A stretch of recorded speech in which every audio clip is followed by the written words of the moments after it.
Hello, my name is Mitch and I draw Blood Force, and we're here now for the conclusion of the Revenge of the Sinister Six storyline through Spider-Man from 1992. So before we get into it, if you enjoy the channel, if you feel like you might want to support me as an artist, you can open up the description and there's a couple of links there. One takes you to my Patreon. If you subscribe there, that helps me out, and you get access to the comic stuff. And also, if you go over to my Instagram, commissions are now open. And that does help me out, but that also helps you out because you get your artwork. So, let's get into Spider-Man number 23. So, this has been a bit of a trying series, I feel like, for Erik Larsen. Because, I mean, he just wanted to do a thing with a whole bunch of weird team-ups and making the Sinister Six seem like a threat.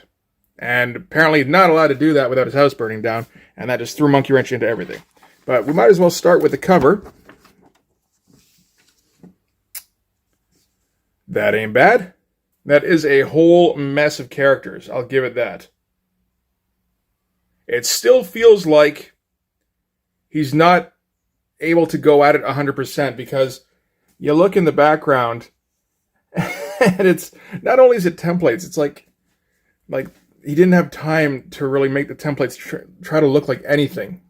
I don't feel like Erik Larsen does that very often at all. So it does speak to how fast he had to go on this, I think. But at least the shot of Spidey is great. Like, that is just one of the best shots of him, probably, period. And it's enormous, and we get the entire thing. And, it's if you like your Erik Larsen action, this is... I think this is going to be the issue for you. Oh, God, it's Encino Man. So we open things up. If we recall what happened in the last issue, the Sinister Six had retrieved weapons from an alternate dimension, as well as robots from Care Labs, who they then slaughtered, to go and take over a Hydra satellite monitoring base, which has weapons all over the globe, which has enough firepower to destroy the planet if for some reason you wanted to do that. So, Spider-Man, who's been beat to shit for like the last 5 issues, has to try and take them out. He's tried to get the Fantastic Four to help and the Avengers, and he was able to get some help from the Hulk and Sleepwalker and Ghost Rider for some reason. But Sleepwalker disappeared, as he tends to do. Hulk and Ghost Rider got knocked out of commission. So it's really just Spider-Man versus the Sinister Six at this point. And their souped up weapons. And Gog here as their 6th member. Apparently Gog... I didn't know who Gog was. Apparently he has been around since, like, Spider-Man number 100-ish. They do mention that here. So we might as well just get right into it. So starting off here, Spidey is actually going to make a go of it. With just him versus the world. Not illustrated very well. And I don't mean like the drawing's bad. I mean like just... this is a poorly designed splash. You could have made this way more interesting. It's fine to get the opening splash. But yeah, he is going to decide to try and fight his way out. And that's a little better. Again, just a great shot of Spidey. And you like your splash, double splash. It's been a while. It feels like. It's not since the first issue, I don't think. And what we're going to get here is a breakdown on exactly who Gog is, which is useful because I didn't know. And one of the reasons I didn't know is because I didn't get this issue back in the day. I think my newsstand just didn't stock it. This one and Chapter 4. So I didn't know why Spidey had his cybercast in Chapter 5, and I didn't know what happened. To the Sinister Six and all of that. Or who the fuck Gog was. Apparently he's some guy from the Savage Land who was taken to the alien dimension at some point. And this is, when he was first met, he was a child and was only like 50 feet tall. So now he's reached his full adult size.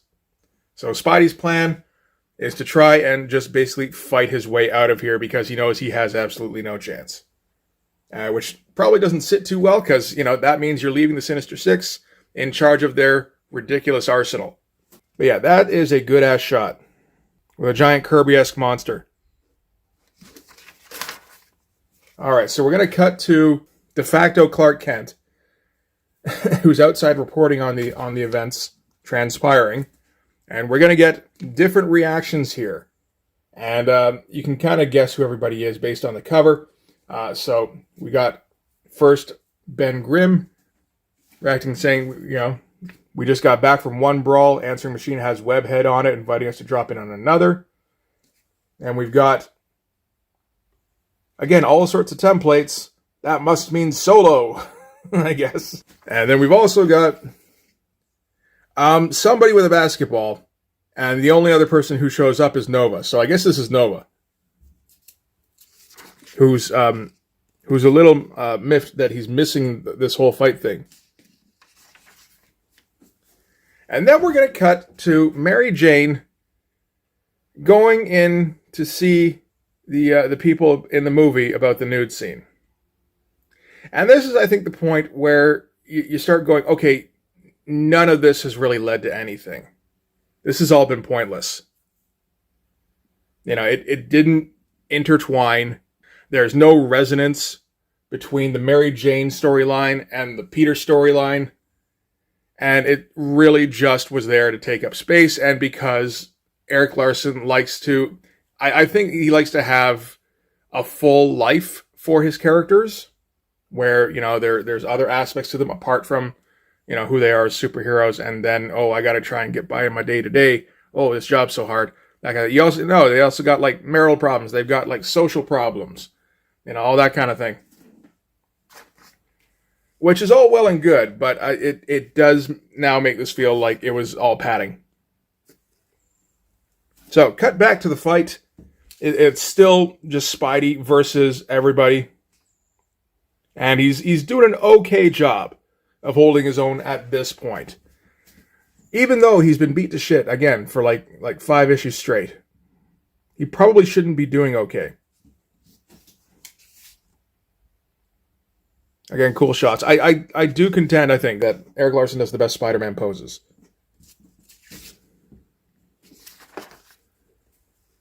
And yeah, there's not a lot to describe, really. This all comes down to how much you like Erik Larsen fights.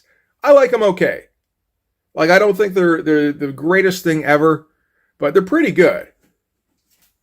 And he tends to get some good poses in. And he does tend to get a sense of impact. The Chris Eliopoulos lettering actually does help for that. But, stuff like this, it does feel like a near miss for Spidey. Vulture gets him in his sights, and that's the cue for the cavalry, big splash page cavalry. And the FF did finally decide to join in and help Spidey out. So that's nice of them. I don't think I've ever seen Erik Larsen draw the Fantastic Four before, so that is kind of interesting. And right then, that's when Nova shows up as well, because if you're going to do cavalry, you might as well do all of it all at once. And Solo shows up and cannot move under the weight of his many pockets. So is Solo a parody character? It feels like he might be. Maybe he's just a parody character when Erik Larsen works on him.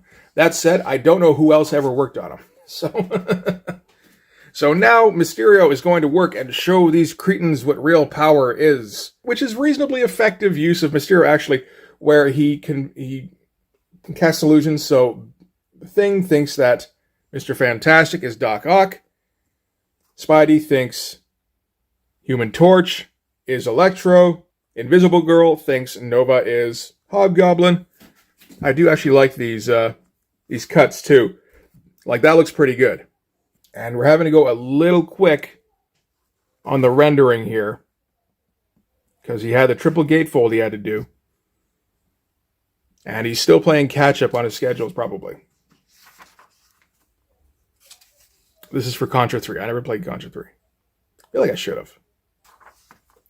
Alright, so now that the villains have managed a strategy to counteract being not exactly outnumbered, maybe, but, having the tide turn back towards them, now it's time for another cavalry with the Hulk and Ghost Rider.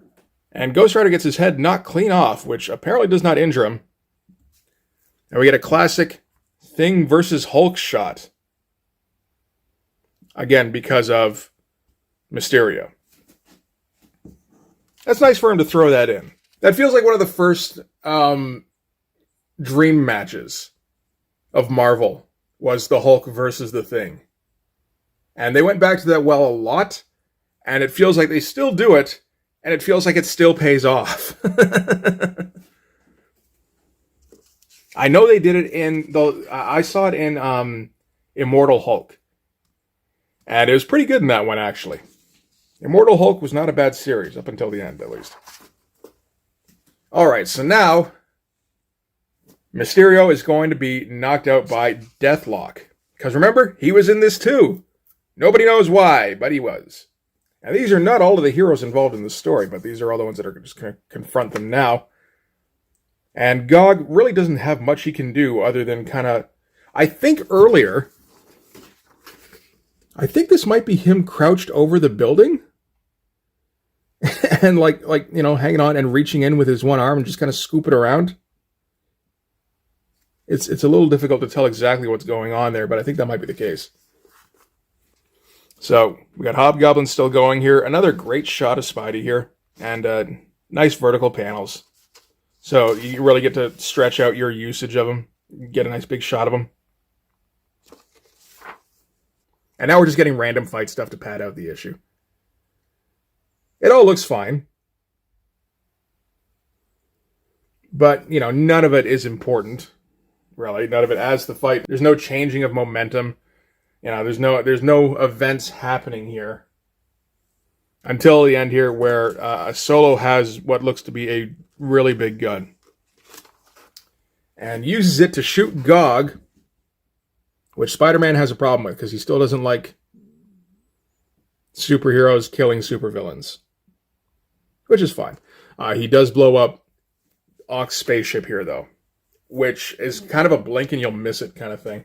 It feels like Gog here is as much the focus of this panel as... Like, that could just be the shot going off, or a secondary shot or something. And yeah, this is just chaos, which seems to be the point. With the irregular panel sizes...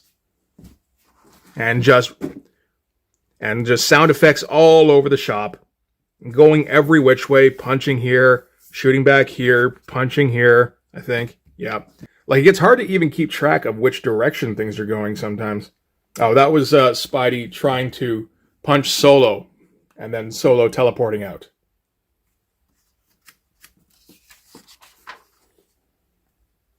And so now we're at the end here. So Gog's been knocked out. Mysterio's been knocked out. And I think the Sinister Six are finally, obviously, losing. So, Dr. Octopus threatens to blow up the planet. Okay. I mean, I guess he's got to pretend he's going to go through with that. Or, maybe, yeah, sure, maybe he'd go through with it. Yeah, no, I don't know. In an Erik Larsen world, I doubt it. But it's all good because Mr. Fantastic unplugged the computer, I suppose.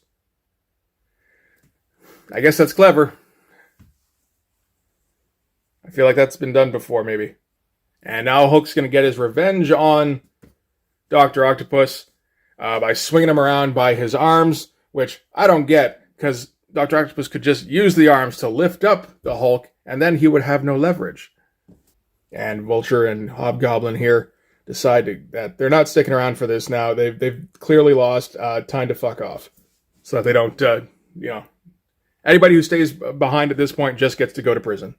So now, again, this is just really mop up.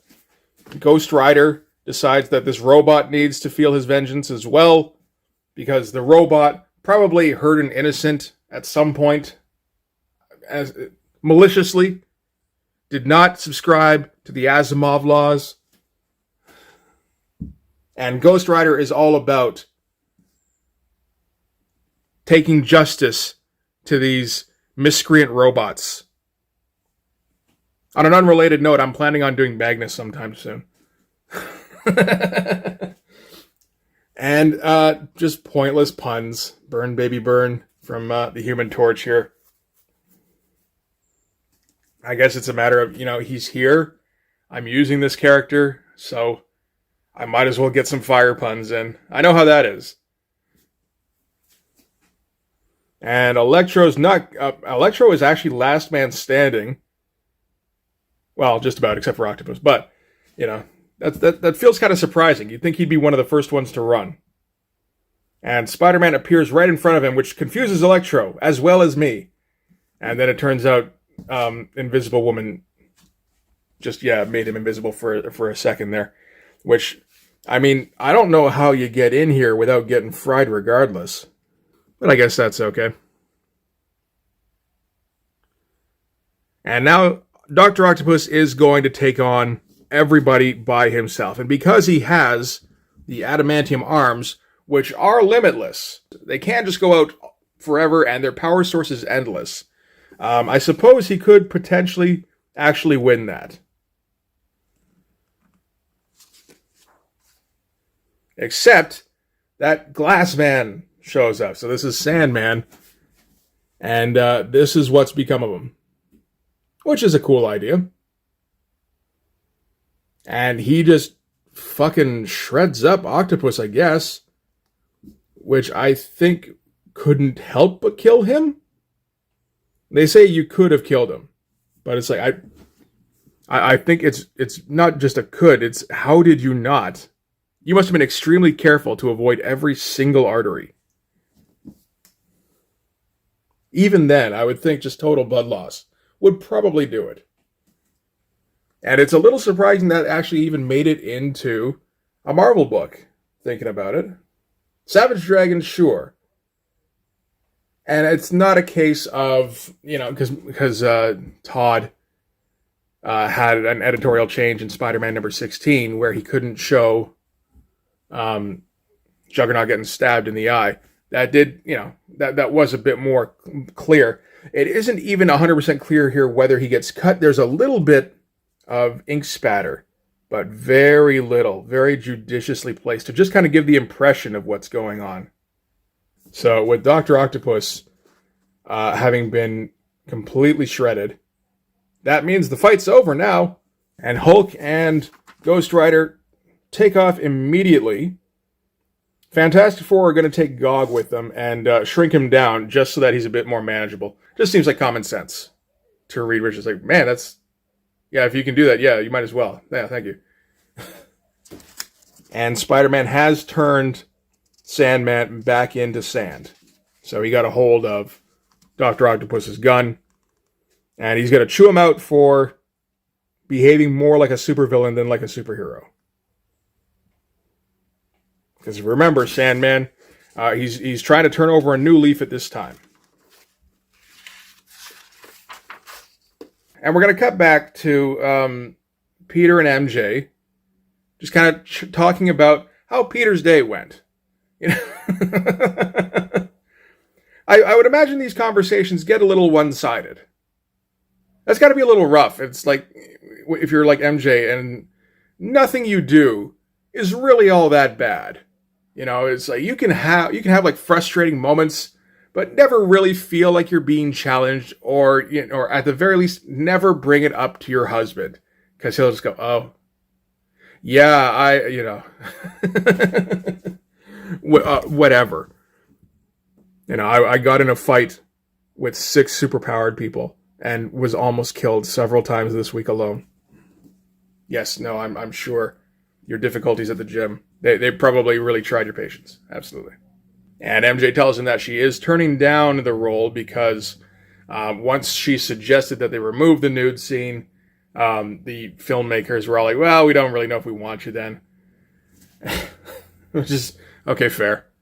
But again, it doesn't really tie together other than to give it a little bit of a, of a calm down ending here. I suppose that's a good thing. And they come home just in time for a surprise birthday party for Peter. And that looks an awful lot like J. Jonah Jameson showed up. Which seems weird to me. I kind of wonder if there's any cameos in here, but I would think that Erik would put himself in. And I don't see him, so maybe not. Unless that's him. I think he does have that shirt.